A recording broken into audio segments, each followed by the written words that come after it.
मुंबईमध्ये मिठी नदीतला गाळ काढायला कंत्राटदार मिळत नसल्यामुळे मुंबई महापालिकेवरती नामुष्की ओढवली आहे। मुंबई महापालिकेचं मिठी गाळ उपसाच्या टेंडरची 11 मार्चची मुदत ही 17 मार्चपर्यंत वाढवली आहे। 3 टप्प्यांमध्ये गाळ काढण्यासाठी महापालिकेनं टेंडर काढलंय, मात्र मिठीच्या गाळ उपसावरून होणाऱ्या राजकारणाचा कंत्राटदारांनी धसका घेतलाय। त्यामुळे नालेसफाईचं कंत्राट घेण्यासाठी कुणीच कंत्राटदार हे तयार नसल्याचं दिसतंय। दरम्यान नालेसफाई प्रकरणी महापालिकेमध्ये बैठक पार पडली। काळ्या यादीमध्ये टाकण्यात आलेल्या कंत्राटदारांनाच नालेसफाईची पुन्हा संधी दिली जाणार का, असा सवाल उपस्थित होतोय। तर कुणीही नालेसफाईचं काम हाती घेण्यास तयार नसल्यानं शेवटी 2025 ते 2027 या काळामध्ये ब्लॅकलिस्टकडे कंत्राटदारांकडून आधी दिलेल्या देयकामधून काम करून घ्यायचं का, अशी चर्चा मुंबई महापालिकेतील बैठकीमध्ये झाली आहे। मिठी नदीतील गाळ काढण्यासंदर्भामध्ये घेण्यात आलेल्या बैठकीमध्ये महायुतीच्या काही नेत्यांकडून प्रभागांमध्ये महानगरपालिकेच्या स्वखर्चाने आणि प्रायोगिक तत्वावरती नालेसफाई त्याबरोबरच गाळ काढण्याची कामं ही करण्याचा प्रस्ताव देखील मांडण्यात आलाय। कंत्राटदार मिळत नसल्यामुळे नालेसफाई पालिका कर्मचाऱ्यांनी स्वतःच करावी, अशी मागणी यापूर्वी भाजप मुंबई अध्यक्ष अमित साटम यांनी केली होती आणि यानंतर काल झालेल्या बैठकीमध्ये हा विषय पुन्हा एकदा मांडण्यात आलेला असून त्यावरती चर्चा झाल्याची माहिती आहे।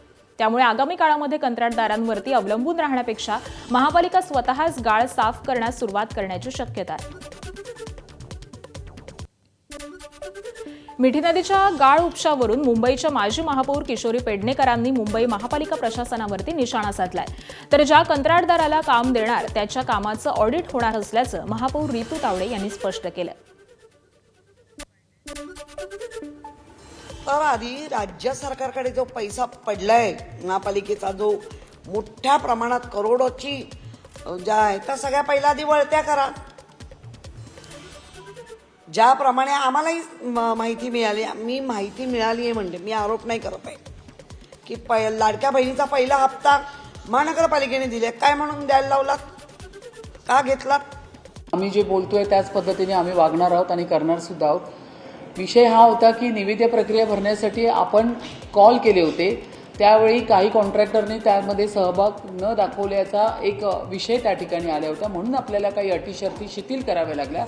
याचा अर्थ हा नाही की त्या कॉन्ट्रॅक्टरला जर अपॉइंट केलं आणि तो काम करणार नाही तर त्या ठिकाणी आपण IIT बॉम्बे सारखी थर्ड पार्टी ऑडिट ठेवलेलं आहे, शिवाय त्या ठिकाणी लोकप्रतिनिधी आहे, शिवाय प्रशासनाला आम्ही धाब्यावरती घेतलेलं आहे की तुम्हाला पूर्ण काम करावंच लागेल। त्यांच्याकडे पूर्व अनुभव नसेल तरी त्यांच्याकडनं काम करून घेण्याची जबाबदारी ही लोकप्रतिनिधी प्रशासनाची आमची पूर्ण राहील।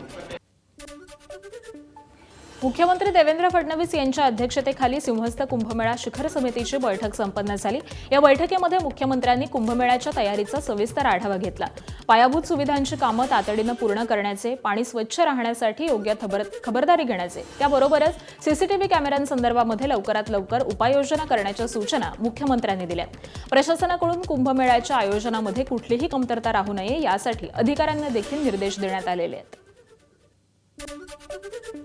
वसई विरार महापालिकेच्या प्रभाग समिती अ नवीन कार्यालयाच्या लोकार्पण सोहळ्याच्या निमंत्रण पत्रिकेवरून वाद झालाय। भाजपनं महापालिकेच्या ठिय्या आंदोलन करत निमंत्रण पत्रिकेमध्ये आमदार आणि खासदारांना वगळल्याचा आरोप केलाय। राजशिष्टाचाराचं उल्लंघन करण्यात आलेलं असून दोषी अधिकाऱ्यांवरती कारवाईची मागणी भाजप नगरसेवकांनी केली आहे। दरम्यान महापालिका प्रशासनानं एक प्रसिद्धी पत्रक काढून संबंधित निमंत्रण पत्रिका ह्या अधिकृत नसल्याचा खुलासा केलाय। चंद्रपूर महापालिकेच्या स्थायी समिती सभापती पदासाठी काँग्रेसकडून वसंत देशमुख यांनी अर्ज दाखल केलाय, तर भाजप आणि ठाकरेंच्या शिवसेनेकडून मनस्वी गिरे निवडणुकीच्या रिंगणामध्ये आहेत। 16 मार्चला स्थायी समिती सभापती पदासाठी मतदान होणार आहे। त्या पार्श्वभूमीवरती चंद्रपुरातील राजकीय घडामोडींना वेग आलाय। दोन्ही पक्षांकडे समसमान म्हणजे 8 सदस्य संख्या असल्यामुळे सभापती पदाची निवडणूक ही अतिशय रंजक होण्याची शक्यता आहे। धाराशिव जिल्हा परिषदेवरती पहिल्यांदाच भाजपचा अध्यक्ष झालाय। भाजप आमदार राणा जगजितसिंह पाटील यांच्या पत्नी अर्चना पाटील यांची जिल्हा परिषद अध्यक्षपदी निवड झाली आहे, तर शिवसेनेचे माजी खासदार रवींद्र गायकवाड यांच्या पत्नी उषा गायकवाड उपाध्यक्षपदी निवडल्या गेल्या आहेत। जिल्हा परिषदेमध्ये महायुतीची सत्ता स्थापन झालेली असून अर्चना पाटील यांच्या निवडीनंतर कार्यकर्त्यांनी JCB मधून फुलं आणि गुलालाची उधळण करत एकच जल्लोष केला। त्याबरोबरच मल्हार पाटील यांनी कार्यकर्त्यांसह जल्लोष करत विजयी आनंदोत्सव साजरा केलाय। सांगली, मिरज आणि कुपवाड महापालिकेमध्ये विविध समित्यांच्या सभापतींची बिनविरोध निवड करण्यात आली आहे. स्थायी समितीच्या सभापतीपदी अतुल माने, समाज कल्याण समितीच्या सभापतीपदी गीता सूरज पवार, तर महिला बालकल्याण समितीच्या सभापतीपदी बानू जमादार यांची निवड करण्यात आलेली आहे. महापालिकेमध्ये पार पडलेल्या विशेष महासभेमध्ये ही घोषणा करण्यात आली आहे. धुळ्यात एकनाथ शिंदे पुन्हा उद्धव ठाकरेंना धक्का देणार आहेत. ठाकरेंच्या शिवसेनेचे सहसंपर्क प्रमुख भगवान करंदकाळ लवकरच शिवसेनेमध्ये प्रवेश करणार आहेत. भगवान करंदकाळ यांनी आपल्या पदासह ठाकरेंच्या शिवसेनेच्या सदस्यत्वाचा देखील राजीनामा दिलेला आहे. एकनाथ शिंदेंच्या उपस्थितीमध्ये ते शिवसेनेमध्ये प्रवेश करण्याची शक्यता आहे. तर भगवान करंदकाळ यांच्या राजीनाम्यानंतर ठाकरेंना एक मोठा धक्का बसणार आहे. तर शिंदेंची धुळ्यातील ताकद ही वाढणार आहे असं चित्र आहे. शिवसेना सक्रिय सदस्य आणि सहसंपर्क प्रमुखाचा राजीनामा दिला आहे. 10 वर्ष मी 2016 ते 2026 10 वर्ष काम केलं. पण मला असं वाटतं की आता आपल्याला जर काही अजून परत जनतेसाठी काही नवीन करायचं आहे, नवीन घडवायचं आहे, नवीन इतिहास करायचा आहे, दीनदुबळ्यांसाठी गरजूंसाठी जर काही काम करायचं आहे तर आपल्याला शिंदे साहेबांकडे गेलं पाहिजे. मुंबई महानगरपालिकेच्या शाळांमध्ये विद्यार्थ्यांच्या टिकून राहण्याच्या प्रमाणाबाबत चिंताजनक चित्र समोर आलंय. प्रजा फाउंडेशनच्या आकडेवारीनुसार अर्ध्याहून अधिक विद्यार्थी हे शिक्षण मध्येच सोडून जात असल्याची आकडेवारी समोर आलेली आहे आणि त्यामुळे महानगरपालिका शाळांमधली गळतीचा हा प्रश्न गंभीर अधोरेखित झालाय. बीएमसीच्या शाळांमध्ये गेल्या दशकामध्ये मराठी आणि हिंदी माध्यमातील विद्यार्थ्यांच्या प्रवेशामध्ये घट झाली आहे. पण याच कालावधीमध्ये इंग्रजी माध्यमातील शाळांमध्ये विद्यार्थ्यांच्या प्रवेशामध्ये तब्बल 54% वाढ झाल्याचं प्रजा फाउंडेशनच्या अहवालामधून नमूद करण्यात आलंय. याशिवाय मुंबई महानगरपालिकेच्या शाळांमध्ये प्रवेश घेणाऱ्या विद्यार्थ्यांच्या प्रमाणामध्ये वाढ झाल्याचं प्रजा फाउंडेशनच्या अहवालामधून स्पष्ट झालंय. चंद्रपूर जिल्ह्यातील लोहार डोंगरी इथल्या प्रस्तावित लोह खदानीला अखेर राज्य सरकारनं स्थगिती दिली आहे आणि त्यामुळे एबीपी माझाच्या बातमीवरती अखेर शिक्कामोर्तब झालाय. ही लोह खदान रद्द करण्याबाबत मुख्यमंत्र्यांनी आमदार बंटी भांगडिया यांना शब्द दिल्याची बातमी कालच एबीपी माझानं दाखवलेली होती. मात्र लोहार डोंगरी लोह खाणी विरोधामध्ये अन्नत्याग सत्याग्रहाला बसलेले ज्येष्ठ पर्यावरणवादी कार्यकर्ते बंडू धोत्रे या पत्रामुळे असमाधानी आहेत. राज्य सरकारनं काढलेल्या आदेशातील तुर्तास स्थगिती या शब्दाला बंडू धोत्रे यांनी आक्षेप घेतलाय. राज्य वन्यजीव सल्लागार मंडळानं लोहार डोंगरी इथल्या खदानीला दिलेली परवानगी ही रद्द करावी आणि त्यानंतरच उपोषण मागे घेणार अशी भूमिका बंडू धोत्रे यांनी घेतली. शहरातील वंचित आणि शहरी गरीब महिलांच्या सक्षमीकरणाचा गौरव करण्यासाठी मुंबईमध्ये स्वाभिमान कार्यक्रमाचं आयोजन करण्यात आलं. या कार्यक्रमामध्ये महिलांच्या उपजीविका आणि त्यांच्या सशक्तीकरणाच्या प्रवासाचा गौरव केला गेला. यावेळी डॉक्टर प्रीती अदानी यांनी उपस्थितांना संबोधित केलं. त्याबरोबरच या कार्यक्रमादरम्यान स्वतेजा मार्टच्या क्लाउड किचनचं उद्घाटन आणि स्वाभिमान कॉफी टेबल बुकचं देखील प्रकाशन करण्यात आलं. मुंबईतील एनसीपीए इथल्या टाटा थिएटरमध्ये आयोजित कार्यक्रमाला मुख्यमंत्री देवेंद्र फडणवीस यांची देखील विशेष उपस्थिती होती. उत्सव है स्वाभिमान से जुड़ी उन 4,500 महिलाओं की हिम्मत, मेहनत और सफलता की. आज की ये उपलब्धि में हम सबकी सफलता है. अदानी फाउंडेशन ने इन महिलाओं को स्किल, वित्तीय और डिजिटल साक्षरता के साथ बाजार से जोड़ने में सहयोग दिया है. लोअर परेलमधील फिनिक्स मॉलमध्ये सुरू असलेल्या पुस्तक प्रदर्शनावरून वाद निर्माण झालाय. प्रदर्शनामध्ये इंग्रजी, हिंदी आणि फ्रेंच भाषेतील पुस्तकं असताना एकही मराठी पुस्तक नसल्याचा आरोप करत ठाकरेंच्या शिवसेनेनं आक्रमक भूमिका घेतली. स्थानिक नगरसेविका अबोली खाडे आणि शिवसैनिकांनी प्रदर्शनाला भेट देत आयोजकांना जाब विचारला आणि काही स्टॉल्सची तोडफोड देखील केल्याची माहिती आहे. महिला दिनाच्या औचित्यानं हे पुस्तक प्रदर्शन आयोजित करण्यात आलं होतं. नागपूर शहरातील अनधिकृत मोबाईल टॉवर्सवरती कारवाई करण्याची मागणी भाजप आमदार प्रवीण दटकेंनी सभागृहामध्ये केली. मोबाईल टॉवर्सच्या माध्यमातून नागपुरात मोठ्या प्रमाणामध्ये अनियमितता आणि नियमभंग होत असल्याचं दटकेंनी म्हटलेलं आहे.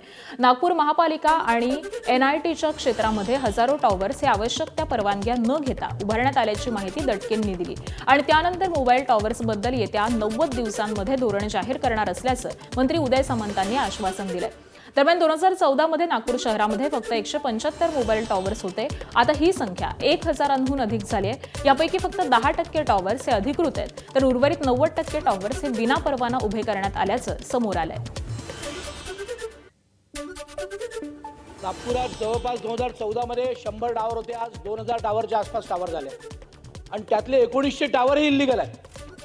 त्या पडक्या इमारतींवर, इल्लीगल इमारतींवर, ज्याला बिल्डिंग परमिट नाही, ज्याचं बिल्डिंग सँक्शन नाहीत, असे 95% टावर इल्लीगल आहेत. ज्या बिल्डिंगची बिल्डिंग स्टेबिलिटी नाही अशा याच्यावर बिनधास्त, कोणाच्याही परवानग्या नाही, काही कोणाला सोरसुतूक नाही, आणि ज्या आपल्या टावर्सकडनं महानगरपालिका टॅक्स वसूल करत होती तो टॅक्सही बंद करून टाकला.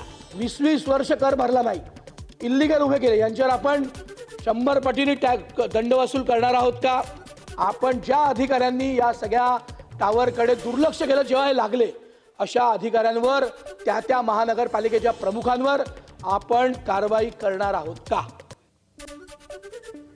नागपुरातील अनधिकृत मोबाईल टॉवर्सचा मुद्दा विधानसभेमध्ये उपस्थित करण्यात आला. आमदार प्रवीण दटकेंनी विधान परिषदेमध्ये लक्षवेधी मांडली आणि यावरती मंत्री उदय सामंत येत्या 90 दिवसांमध्ये मोबाईल टॉवर्सबाबत स्वतंत्र धोरण तयार करण्यात येईल असं आश्वासन उदय सामंतांनी दिलंय.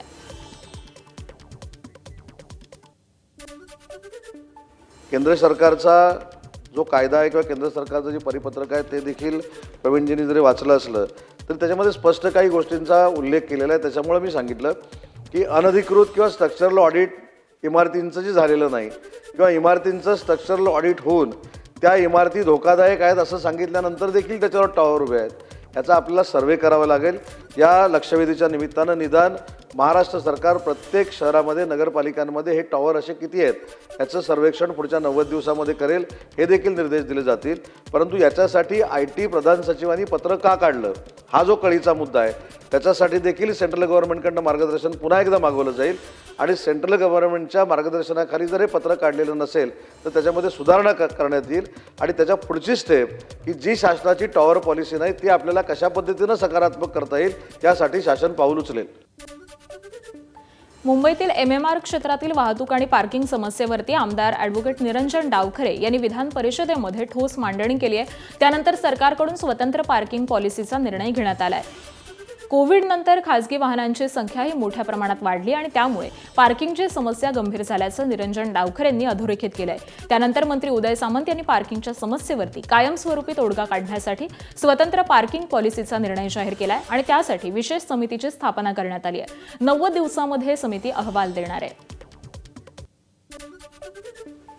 एक पार्किंग पॉलिसी आपण पुढे UDच्या माध्यमाने, राज्य शासनाच्या माध्यमाने पुढे आणणार का, या संदर्भातले आपण पार्किंग पॉलिसीच्या संदर्भातली एक बैठक लावून याच्यामध्ये सर्व लोकप्रतिनिधींना या MMRDA मधल्या विश्वासात घेऊन त्यांचे सजेशन ऑब्जेक्शनची प्रक्रिया पार पाडून ही पॉलिसी ड्राफ्ट करण्याची प्रक्रिया आपण पार पाडणार का आणि त्याला एक कालावधी आपण निश्चित करणार का? MMR रिजनमध्ये जेवढी मोठी शहरं आहेत त्यांचं पार्किंग नियोजन असावं यासाठी पार्किंग पॉलिसी केली पाहिजे.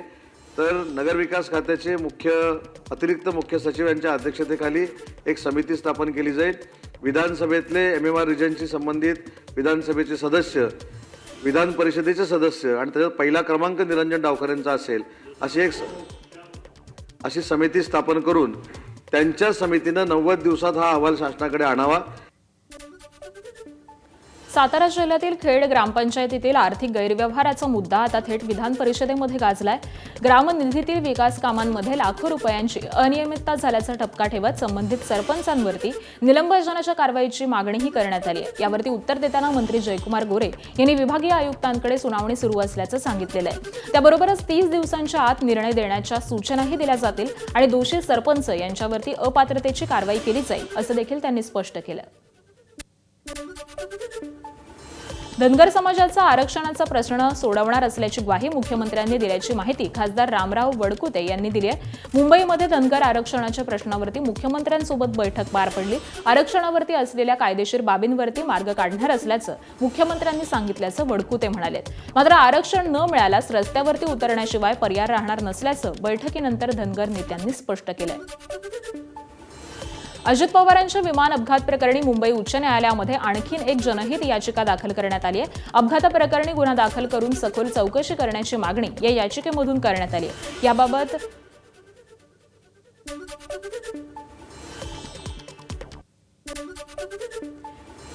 मुंबईतील एशियाटिक सोसायटीची आज होणारी निवडणूक ही पुन्हा एकदा पुढे ढकलण्यात आली आहे. मतदार याद्यांची पुन्हा एकदा छाननी होणार असून तोपर्यंत निवडणुकी स्थगित करण्याचे आदेश धर्मादाय आयुक्तांनी दिले. अध्यक्षपदासाठी कुमार केतकर विरुद्ध विनय सहस्रबुद्धे अशी ही निवडणूक होणार होती. दरम्यान मतदार याद्यांमधील गोंधळ आणि कायदेशीर तांत्रिक बाबींमुळे हा निर्णय घेण्यात आलेला असून आता निरीक्षकांच्या देखरेखीखाली नवीन समिती ही कामकाजावरती लक्ष ठेवणार आहे. भंडाऱ्यात जिल्हा परिषदेमध्ये तब्बल 767 शिक्षकांची पदं ही रिक्त असल्याच्या निषेधार्थ शिक्षक सभापती नरेश ईश्वरकर मागील 3 दिवसांपासून उपोषणावरती बसलेले आहेत. मात्र अद्याप राज्य सरकारकडून दखल घेतली न गेल्यामुळे शालेय विद्यार्थ्यांना देखील या आंदोलनामध्ये सहभागी करण्यात आलं. जिल्हा परिषद कार्यालयासमोर विद्यार्थ्यांनी उपस्थित राहून शिक्षक भरतीच्या मागणीकडे सरकारचं लक्ष वेधण्याचा प्रयत्न केला. पिंपरी चिंचवड महापालिकेच्या प्रशासनाला नकली नोटांचा हार भेट देण्यात आलाय. अजित पवारांच्या राष्ट्रवादीचे नगरसेवक राजू बनसोडेंनी सर्वसाधारण सभेमध्ये प्रशासनाला धारेवरती धरलं. शहरामध्ये सुरू असलेल्या भ्रष्टाचाराला विरोध करण्यासाठी बनसोडे हे गळ्यामध्ये नकली नोटांचा हार घालून आले. मग त्यांनी तत्कालीन आयुक्तांवरती टीका करत नकली नोटांचा हार हा प्रशासनाला भेट म्हणून दिला. बीडच्या माजलगाव तालुक्यातील वाघोरा गावामध्ये ग्राम रोजगार सेवकाचा ग्रामपंचायत कार्यालयामध्ये बसून पैसे स्वीकारतानाचा व्हिडिओ समोर आलेला आहे. शेतकरी कोंडीबा लोंढे यांनी याबाबत माजलगाव पंचायत समितीच्या गटविकास अधिकाऱ्यांकडे तक्रार केली. फळबाग लागवडीसाठी मस्टर काढताना सेवकानं पैसे घेतल्याचा आरोप करण्यात आलाय. मुंबईहून शिर्डीला जाणाऱ्या वंदे भारत एक्सप्रेसवरती दगडफेक झाल्याची घटना समोर आली आहे. कल्याणमधील पत्री पुलाजवळ तरुणानं वंदे भारत एक्सप्रेसवरती दगड फेकले. यामुळे ट्रेनच्या खिडक्यांच्या काचांचं नुकसान झालंय. वंदे भारत सोबत एसी लोकल आणि इतर एक्सप्रेसवरती देखील दगड फेकल्याचं प्रवाशाचं म्हणणं आहे. या प्रकरणी आरपीएफनं सनी कांबळे या नावाच्या व्यक्तीला अटक केलेली आहे. क्या काम करता है? भंगार चुनता है. नशा क्या करता है? दारू पीता है, गांजा पीता है। अच्छा, तो वहाँ क्या करने गया था? बंगाल सुन रहा था, गाड़ी को पत्थर मारा है। कौन सी गाड़ी थी? वंदे भारत, नशे में मारा सर। नशे में मारा? हाँ, क्या नशा किया था? दारू पिया था। दारू पिया था. कितना पत्थर मारा? 2 पत्थर। कितना? 2 पत्थर। कल्याणमध्ये चारित्र्यावरती संशय घेत पतीनं पत्नीचा गळा आवळून हत्या केली आहे तशी कबुली स्वतः आरोपीनं पोलिसांसमोर दिली आहे. विशाल बुतकर असं आरोपीचं नाव असून तो स्वतः भावासह नाशिकमधील सरकारवाडा पोलीस ठाण्यामध्ये जाऊन मी माझ्या बायकोची हत्या केली असं सांगत पोलिसांसमोर हजर झाला. त्यानंतर नाशिक पोलिसांनी कल्याणमधील खडकपाडा पोलिसांशी संपर्क साधत तपास केला. अर्चना बुतकर यांचा मृतदेह घरामध्ये आढळून आला. या प्रकरणी आरोपीला अटक करण्यात आलेली असून पुढचा तपास हा सुरू आहे. कोल्हापुरातील करवीर निवासिनी अंबाबाई मंदिरातील संवर्धन आणि दुरुस्तीच्या कामामुळे 14 ते 17 मार्च या कालावधीमध्ये मुख्य गाभाऱ्यातील देवीचं दर्शन हे बंद राहणार आहे. या काळामध्ये भाविकांना देवीच्या उत्सव मूर्ती आणि तत्व कलशाचं दर्शन घेता येणार नाहीये, तर मंदिरातील नित्य धार्मिक विधी मात्र नेहमीप्रमाणेच सुरू राहतील. दरम्यान 18 मार्च पासून देवीच्या मूळ मूर्तीचं दर्शन हे पुन्हा एकदा सुरू होणार आहे. श्री महालक्ष्मी, श्री अंबाबाई मंदिर, श्री महाकाली आणि श्री महासरस्वती हे 3 गर्भगृहांमधील अंतर्गत आणि बाह्य संवर्धनाचं काम पुढील 4 दिवसामध्ये पुरातत्व विभागाकडून केलं जाणार आहे. या 4 दिवसामध्ये उत्सव मूर्तीचं दर्शन आहे ते पितळी उंबऱ्यापासून भाविकांना उपलब्ध करून दिलं जाईल. मुंबईच्या वेशीवरती असलेल्या मांडवीपाडा परिसरातील खदानेच्या तलावामध्ये मगर दिसून आले आणि त्यामुळे स्थानिकांमध्ये भीतीचं वातावरण निर्माण झालंय. दहिसर पथकर नाक्यापासून काही अंतरावरती मीरा भाईंदर महापालिका हद्दीमध्ये आणि संजय गांधी राष्ट्रीय उद्यानाच्या सीमेलगत हा परिसर आहे. ही मगर केवळ पाण्यामध्येच नाही तर परिसरामध्ये देखील फिरताना काही नागरिकांच्या नजरेस पडली आहे. या तलावाजवळ अनेकदा लहान मुलं पोहण्यासाठी किंवा खेळण्यासाठी येत असल्यामुळे संभाव्य दुर्घटनेची भीती ही व्यक्त केली जाते आणि त्यामुळे वन विभागाकडे तक्रार देण्यात आलेली आहे. एबीपी माझा, उघडा डोळे बघा नीट.